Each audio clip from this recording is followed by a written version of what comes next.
everybody. Welcome to Hour 3, Zabe and Butch in the morning. We have chewed over a lot today, and there's more to go over as we welcome on Wayne Larrivee, longtime voice of the Green Bay Packers. Wayne today is brought to you, as always, by Steam Fitters Local 601. Learn more by visiting steam601.org and the National Fire Sprinklers Association. Visit them at nfsa.org. Wayne, good morning. How we doing? Good morning, guys. How you doing? Are your ears still ringing from the Cheesehead invasion at SoFi? It was loud on TV. Yeah, it really was. And you know what?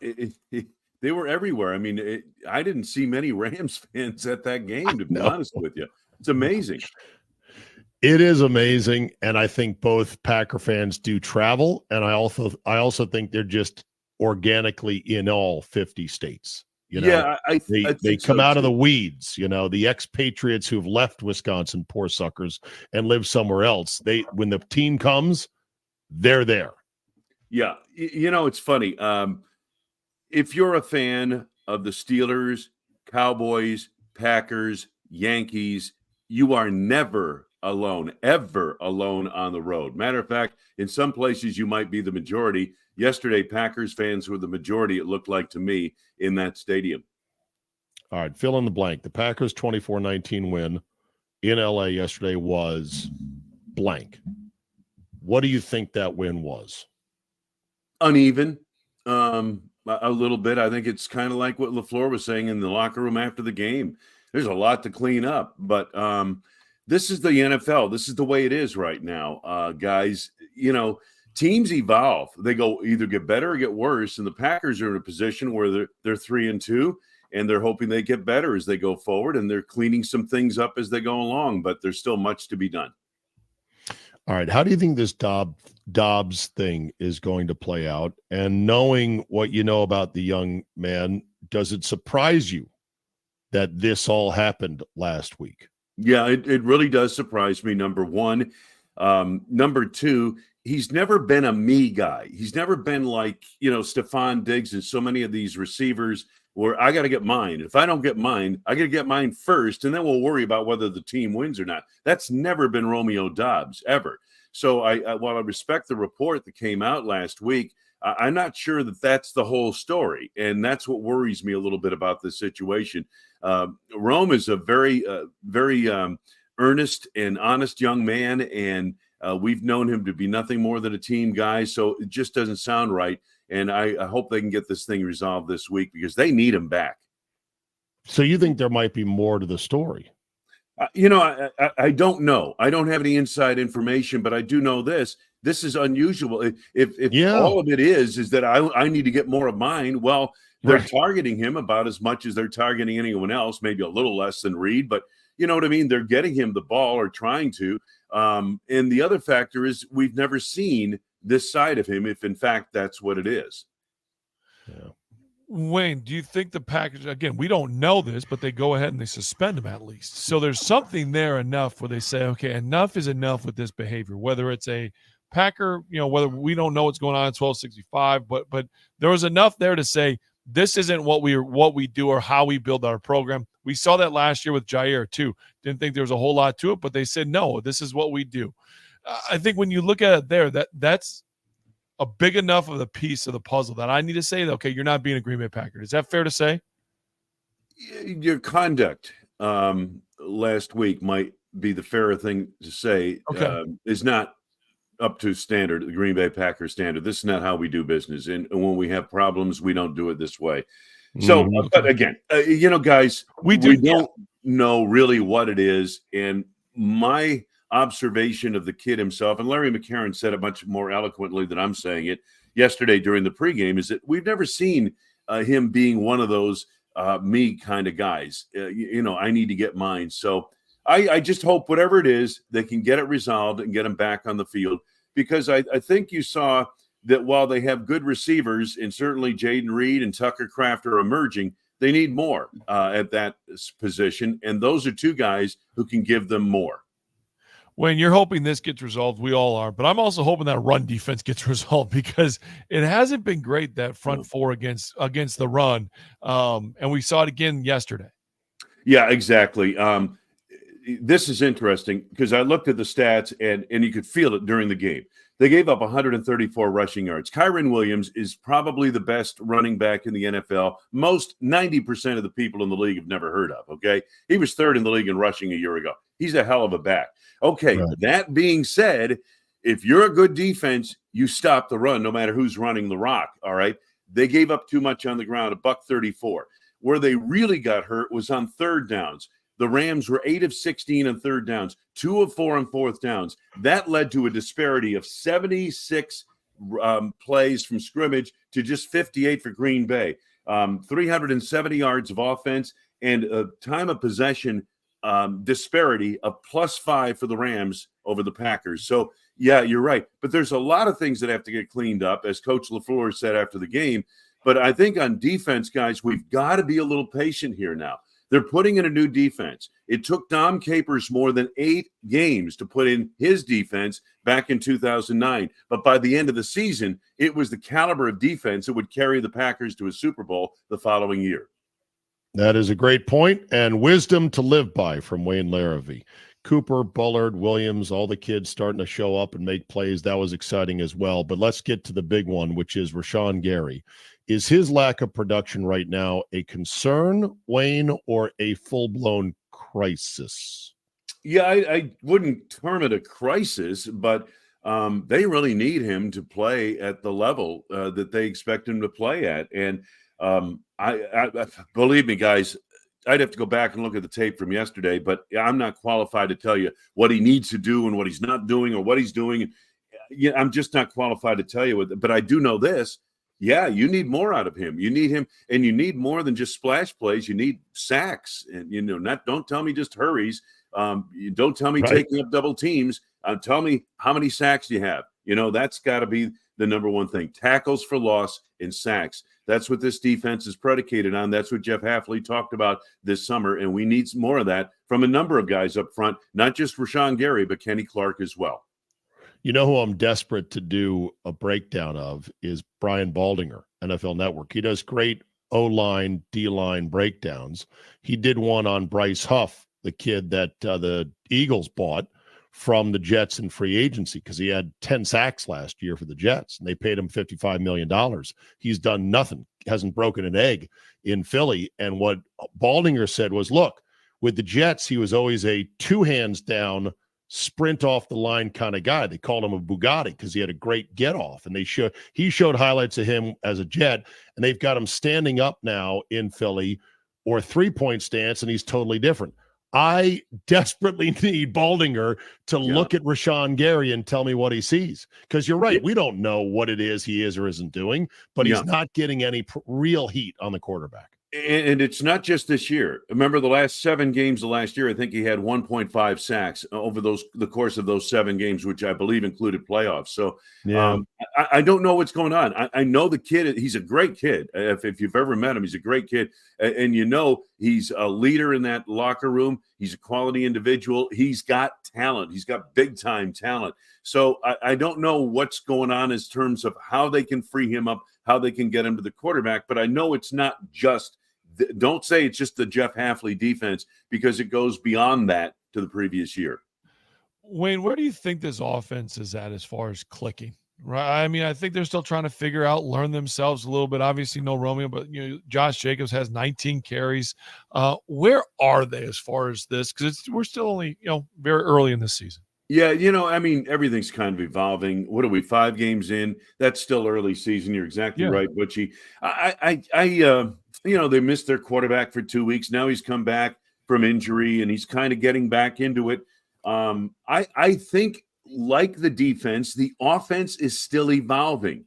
And I don't think we're going to have answers to any of this for the next several weeks, guys. But I know this. Arizona comes in a much improved team this year, coming off a momentous win in Santa Clara over the Niners. And then the following week come the Houston Texans. And then I believe after that, if I'm not mistaken, I don't think this far ahead. The Lions. Or no. Jaguars and then Lions, right? And then Lions. Yep. Jaguars on the road and then Jaguars. Lions. So this is a big portion of the season. But again, I see the offense and I see the defense. These are evolving entities, and they're nowhere close to where we had hoped they would be or where they're going to be if all goes according to plan. Teams evolve in this league. You either get better or you get worse. You don't stay the same, and this team is one that's evolving, and we hope it's evolving, and I trust it's evolving in the right direction. What percentage of back do you think Jordan Love is? Because some of his throws still look like, that's not the Jordan Love we know. Yeah, it's hard to tell on an injury like that because some throws he steps into and everything looks great. The throw to Reed, wow, what a throw! I mean, Reed's catch was just as good, but what a throw to put it there from how many yards away. But I think he's probably in the 90% range, Zabe. That's just guessing. And I think also, though, he missed 2 weeks, and I think he's still kind of shaking off some of that. But I think he's getting better. I thought he was better this week than he was last week, and I think he's going to be better next week. And, they need him to be. The scramble for the first down was also great to see because it showed that, okay, he's got the confidence and mobility and strength to run for positive yardage. They needed that, by the way, at that time of the game. Yeah, and again, hey, as much as we've been lamenting the defense and all this, 7 points came when, Jordan Love summoned his inner Will Levis and threw it up for grabs about being tackled in the end zone. So, there's a lot of room, as LaFleur said in the locker room after the game, there's a lot of room to grow here. I mean, there's a lot of things they need to clean up. That's the exciting part, Wayne. Yeah. There's a lot of room for growth. Now, and again, will they grow that way? I hope so, but no guarantees either way. And the coaches know that and the players know that. They've got to go out and work for it, and they will. All right. And Narv Dog lives. God bless the kid. And didn't miss a kick yesterday. Amen to that. If you had told me a week ago I'd be sitting here and Narv Dog would be on the team and Doubs would be off the team, I would have said, shut your mouth, Wayne Larrivee. I watched him really close. I rarely do this because I'm just dazed before a game, but I said, I'm going to watch the kickers, both kickers in warm up yesterday. And I did. And Narvison had a good warm up. I thought he was excellent. And that he put the one through in the game. That'll go a long way to help his confidence and the team's confidence in him. Was it your first trip to SoFi? Yeah. What do you think? It's big. It's just huge. It's the same impression I had when I went to Jerry World for the first time years ago. It's just so huge, guys. And John Kuhn had a great report on before the game. He talked about how the stadium is sunk into the ground, almost 50 feet deep into the ground. And then there's parking underneath that. What? Well, there's, the inner workings where the corridors and everything underneath that is just amazing. But it's sunk 50 feet into the ground because it's right next to LAX. Okay. It's in the flight path. And so to get approval, they said, you can build a stadium there, but you need to dig it underground. Exactly. And that's what they did. It looks incredible. It was warm yesterday, was it not?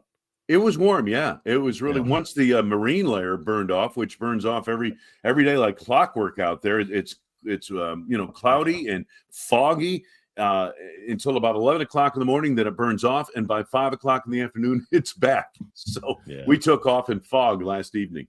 Wayne, and you get to stop by the NFL Network building, or at least say hello, right? And give a little wave to somebody special there. Yeah. My son works there. He works on Red Zone on Sunday, so that was kind of neat. We had dinner. My wife, Julie, came out. She's visiting him now. We had dinner on Saturday night. It was really fun. It was great. Met a college friend of mine, actually one of my college roommates and his wife, and it was good. It was a nice visit to LA. I'm glad the game worked out with a win. God, I'm now mad we talked about the game. I just wanted to hear about Wayne's college roommate. Maybe another appearance. Friday, we'll dig into that, all right? You got it. All right, Wayne. Thank you. Wayne Larrivee, brought to you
between us. You think we're fighting, and I think we're finally talking. You ain't done nothing if you One of two really dumb plays by Jordan Love yesterday, except that one worked out. The other one, throwing it from nearly on his ass in the end zone, did not work out. Hey, that's sports. Sometimes they work out, sometimes they don't. Mike Heller joins us now from noon to 3. Good morning, Mr. Heller. How are you today, my friend? Couldn't be better. How are you? It's a great Monday. Fantastic. Let's go. Quick theory. What do you think Byron Young, old number 0, third-year linebacker out of Tennessee, was thinking on that play in which he just bodied Jordan Love instead of tried to tackle him? This is tackle football afterwards. What happened there? Right. Aren't they all afraid that they're going to get something, that they're going to get a throw on them? You think that was it? I think they're always afraid of that. They're afraid of that body weight penalty that they call if they actually wrap up and land on them rather than roll off to the side. But that was goofy. Well, it led to 6 points, so really well played by him. It worked out. Sometimes these things out. That was a Will Levis play. All right, so you want to stop doing that. It was a Will Levis play. First pick 6 ever, by the way, for Jordan Love. On the same day that Aaron Rodgers threw only his 5th pick 6 in his career in London.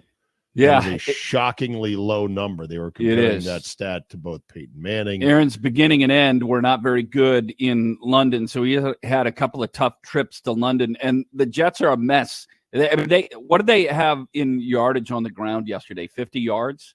Oh, I mean, you cannot. He throws it 52 or 54 times, and they had 50 yards rushing. That you can't win doing that kind of stuff. Every day I think to myself, thank God we found a buyer for Rodgers. Yeah. And thank God they didn't get cold feet as Goody was holding him up on that, second rounder he wanted. So what happens with 40-year-olds? It's a rare full success run.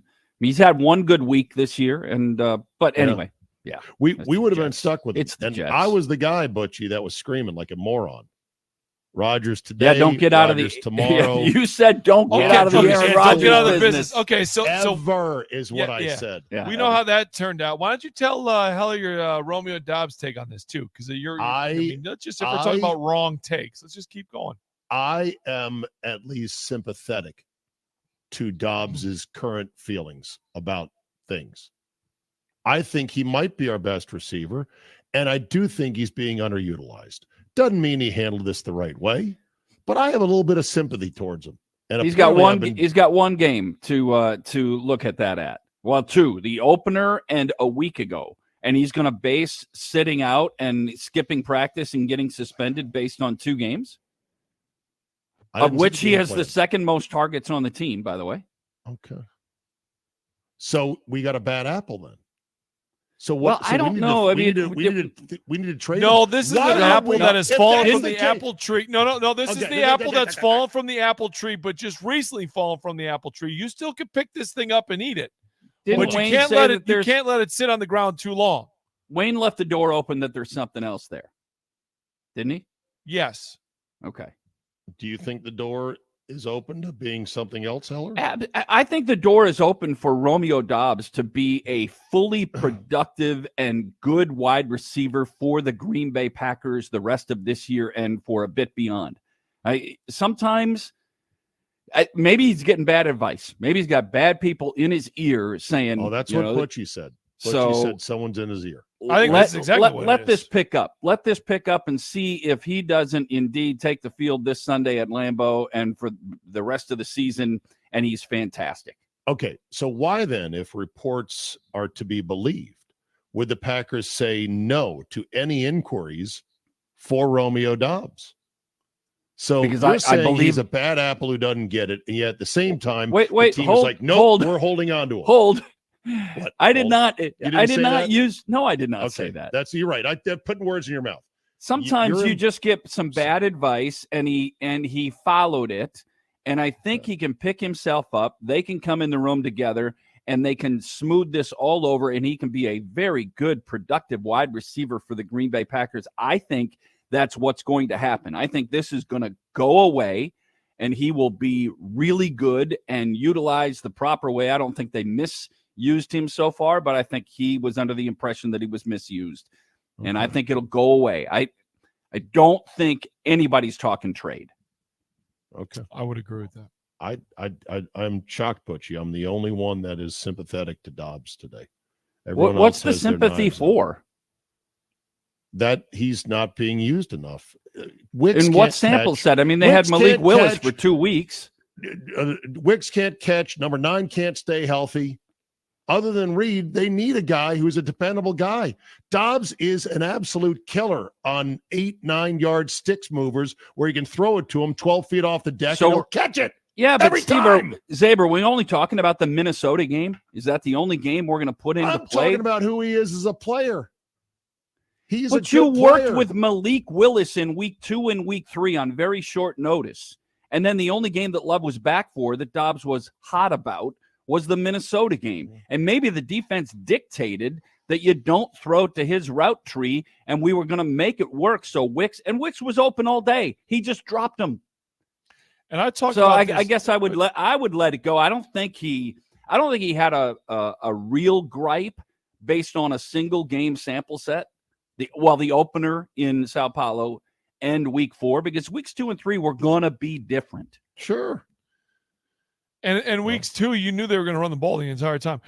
Mike, in your opinion, you watch all of them. You know what it is. You're there. Does Romeo Doubs create a lot of separation as well?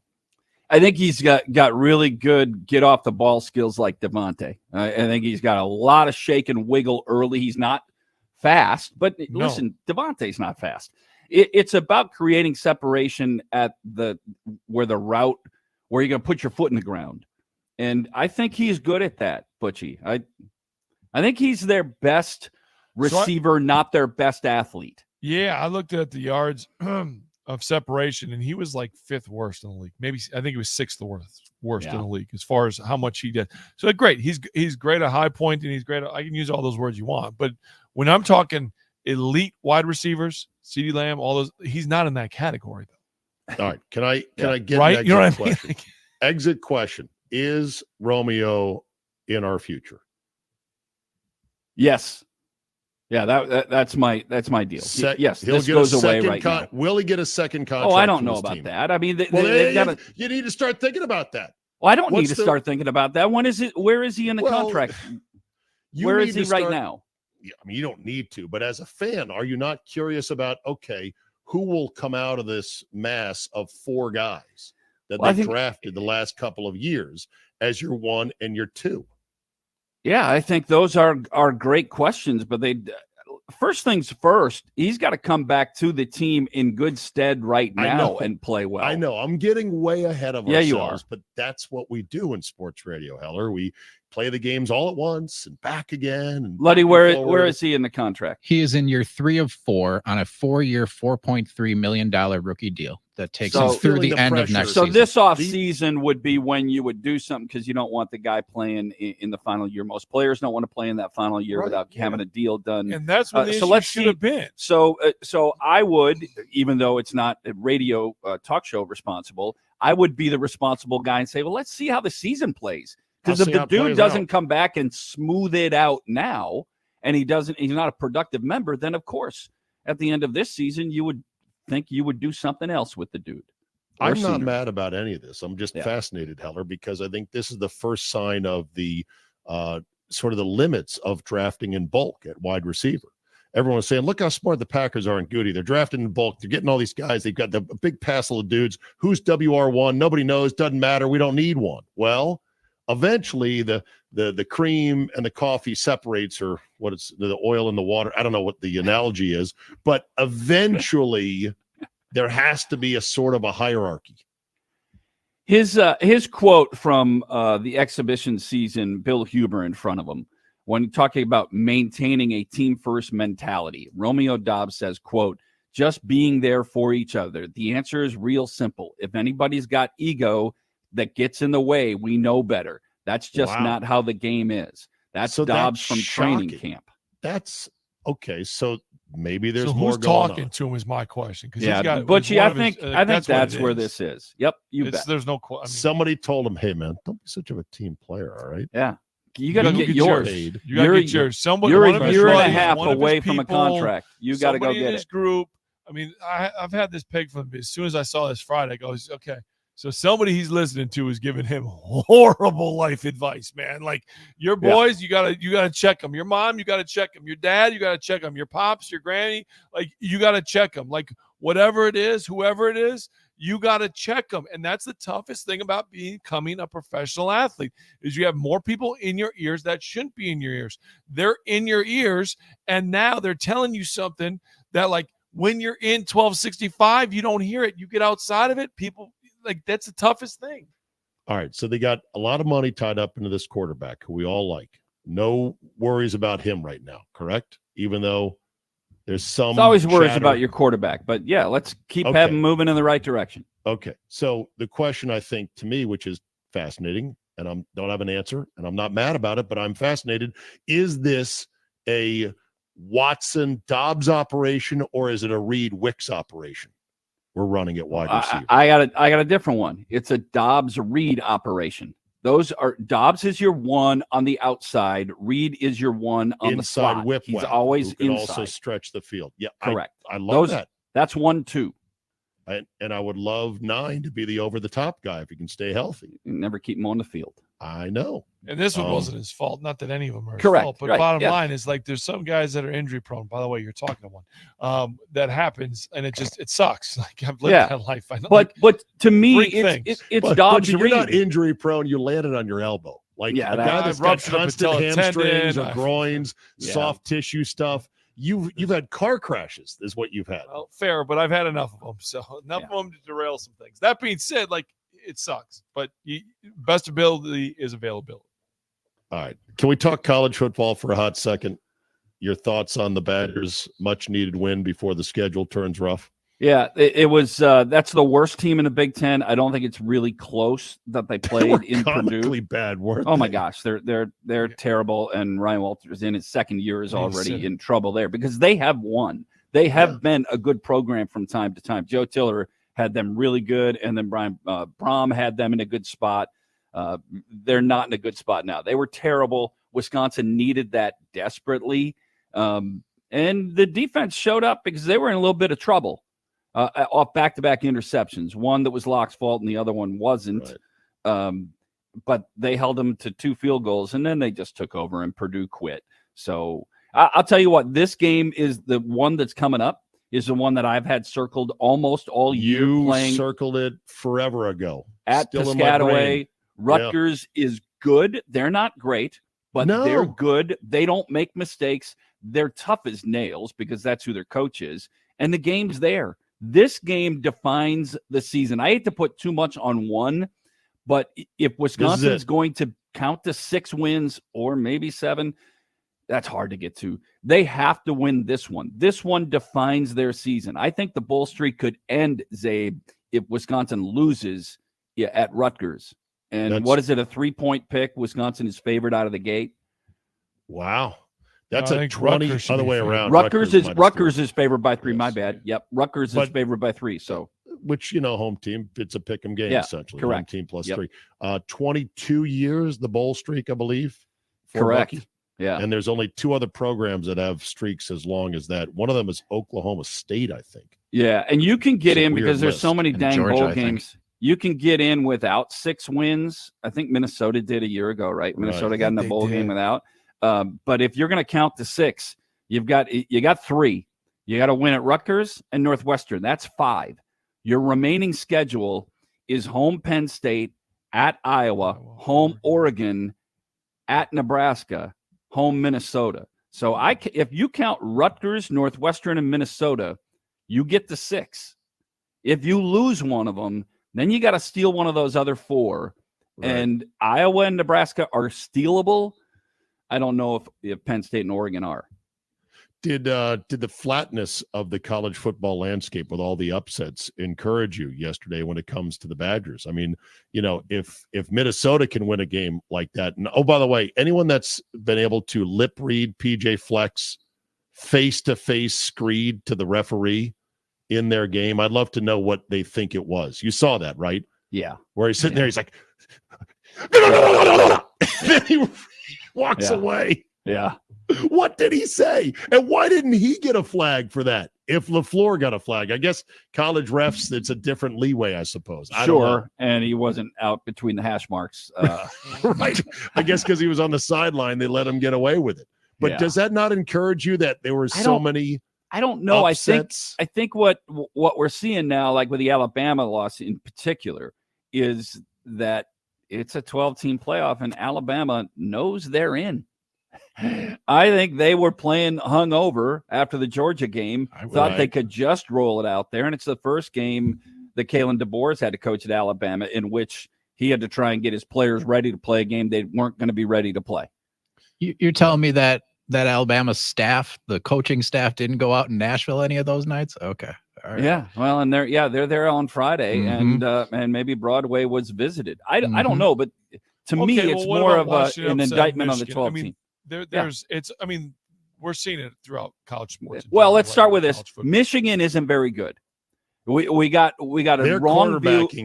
They're terrible. Ass. And we got the wrong view of them because they got lucky against USC. That USC didn't make a tackle. And USC's not as good as we thought. Yeah, USC's defense. Wisconsin exposed them for a half, but then they got shut down. So I just can't believe we did this whole segment without hitting the replay thing, because I thought that's what we were going to fight about again. I know it's our go-to. Now, let me just ask one question on the replay, because if you and your brethren... I need to set it up real quick. Yankees game, which apparently no one in Wisconsin watches baseball once the Brewers are done, but you and I watch it, Heller, because we're baseball fans.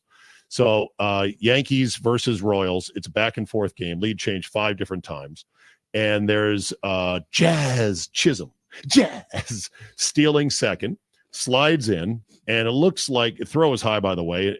Second baseman, shortstop made a great play to try to get the tag down. Looked like he was safe to the naked eye. They go to replay, and they show not 1, not 2, but 3 crystal clear, super slow-mo angles of the play being he's out because his slide was ass. And Ron Darling said, well, that's going to be overturned. And they wait, and they wait, and they wait, and they go, call stands, and Darling says, well, that's the wrong call. And Mike Keller wants to defend replay because you think you saw a speck of dirt somewhere between the shoe and the bag. Okay, these are not the replays that I want to defend. That call was going to be called on the field. Hold on. That call was called safe on the field, and I think that it wasn't irrefutable video evidence to change it. I think the third view brings doubt into play. My issue is this, Steve. If you throw all replay out, the Bucks don't win that NBA title 3 years ago. Right. You're okay with the egregious call being allowed to stand because the guy on the court at full speed got it wrong, and you don't want to correct the big miss, because the Bucks do not win that NBA title if you do not have video replay, and you want to throw it all out and live with that. One call. No, you're cherry picking the really close ones that you think need to go the other way. If the and I'm cherry win picking Series, the egregious. Because I'm picking the egregious. That was the third out of the inning, and Chisholm ended up getting driven in for the go-ahead run. If the Yankees win the World Series and they get out of this first round against you think it was egregious? Royals, it might be because of that one call. Dude, you think it's egregious? It's not egregious. It's so close. It's so close. Durant's toe on the line was close. Durant's toe on the line was obvious. Wasn't clear obvious to and people watching obvious. Well, then why'd the 3 guys miss it? Because the game is fast. Have they been fired? What does that have to do with it? Replay. I was stunned at how crystal clear, Butchie, they had images and slow-mo of that play. Like super zoomed in on you second. Ignore that the third view leaves doubt. The third replay leaves doubt, but you ignore that because it doesn't fit your narrative. There's always going to be doubt. The cost of interrupting these games and to put your fingers in the pie is not worth it to try to get it perfect. What introduces doubt in the outcome of games is when New York is ruling on a play for the Yankees being played in New York. Stop. That's Kansas City. When you bring that into the ether, that's what where you stop. This is a crap. real thing. That's crap. Okay. If you don't believe leagues don't prefer, go ahead, Butch. You can be wrong with him. Go ahead. You're either be on the wrong side of the argument.